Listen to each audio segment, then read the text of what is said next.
everybody? How's everybody doing out there? All right, so this is just a day 2 here, video update. All right, let me take you guys through here and kind of show you what we got a little bit going on. So we're about to start sanding this right here.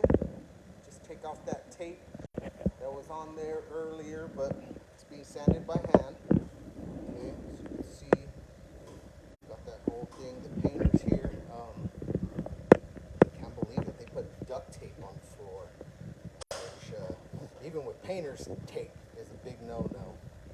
So this is that wood, and this is what we did to get it looking like the rest. Give it that reclaimed look.